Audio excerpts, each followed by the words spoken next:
Welcome to தமிழ்டாக்கிஸ்.net. இன்றைக்கி நம்ம திரை விமர்சன நிகழ்ச்சியில் இயக்குனர் அனீஸ் இயக்கத்தில் வெளியே வந்திருக்கிற திருமணம் என்னும் நிக்கா படத்தை பற்றி பார்க்க போகிறோம். திருமணம் என்னும் நிக்கா இந்த படத்துடைய கதையை பற்றி பார்த்தோன்னா, ஆச்சாரமான ஒரு ஐயர் குடும்பத்து பையனான ஜெய் வேலை விஷயமாக கோயம்புத்தூர் போகிறாரு. அவசர பிரயாணன்றதுனால அவர் ரிசர்வ் பண்ணல. ஒரு ட்ராவல் ஏஜென்ட் மூலமாக ஒரு முஸ்லீம் பேரில் ட்ரெயினில் ட்ராவல் பண்ணுறாரு. அதே ட்ரெயினில் அதே கம்பார்ட்மெண்ட்டில் நஸ்ரியா வந்து ஏறுறாங்க. நஸ்ரியாவை பார்த்த உடனே அழகில் மயங்கிடுறாரு. நஸ்ரியாவும் ஒரு முஸ்லீம் பொண்ணு அப்படின்றதுனால ஜெய் இவர் ஒரு முஸ்லீம்ன்றதே மெயின்டைன் பண்ணிடுறாரு. அங்கே நடக்கிற சில சம்பவங்கள்லாம் இவங்க ரெண்டு பேருக்குள்ளேயும் நெருக்கத்தை ஏற்படுத்துது.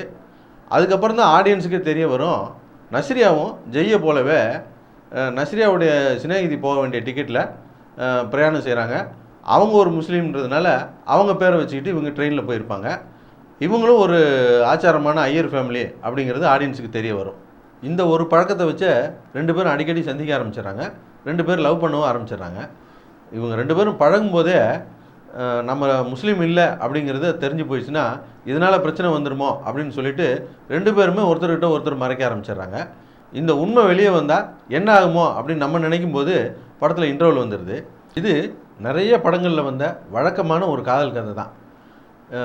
ஃபஸ்ட்டு சீனில் ஹீரோயினை தப்பாக புரிஞ்சுக்கிறதும், ஹீரோவை தப்பாக புரிஞ்சுக்கிறதும், அதுக்கப்புறம் ரெண்டு பேரும் உண்மையை தெரிஞ்சுக்கிறதும், இந்த மாதிரி நிறைய படங்களில் வந்துட்டாலும் இந்த படத்தில் அவ்வளோ சுவாரஸ்யமாகவும் விறுவிறுப்பாகவும் அடுத்து என்ன நடக்கும் அப்படின்ற சஸ்பென்ஸோடையும் ஃபஸ்ட் ஹாஃபை முடிச்சிருந்தார். இது வரைக்கும் படம் நல்லா தான் இருந்துச்சு.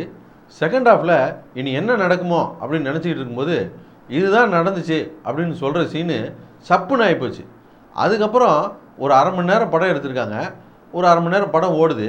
எதனால் ஓடுது, எதுக்கு ஓடுதுன்னே தெரியல. தேட்டரை விட்டு வெளியே வரும்போது படம் முடிஞ்சதுக்கப்புறம் ஒரு அரை மணி நேரம் தேட்டர்லேயே சும்மா உட்காந்துட்டு எதிர்த்து வந்த மாதிரி இருக்குது. மொத்தத்தில் இந்த படம் எப்படி இருக்குது அப்படின்னு கேட்டிங்கன்னா, ஒரு நல்ல படத்தை எடுக்கிறதுக்கு இந்த கதையில் வரக்கூடிய சம்பவங்களே கூட போதுமானதாக தான் இருந்தது. அப்படி தான் ஃபஸ்ட் ஹாஃப் கூட பண்ணியிருந்தாங்க. செகண்ட் ஹாஃப்லேயும் அந்த சுவாரஸ்யத்தை கொடுக்காததுனால இந்த படத்தை ஒரு முறை தேட்டரில் போய் பாருங்கள் அப்படின்னு சொல்ல முடியாமல் போயிடுச்சு. எங்களுடைய நிகழ்ச்சிகள் உங்களுக்கு பிடித்திருந்தால் உடனுக்குடன் கண்டு மகிழ கீழே உள்ள சப்ஸ்கிரைப் பட்டனை அழுத்தவும்.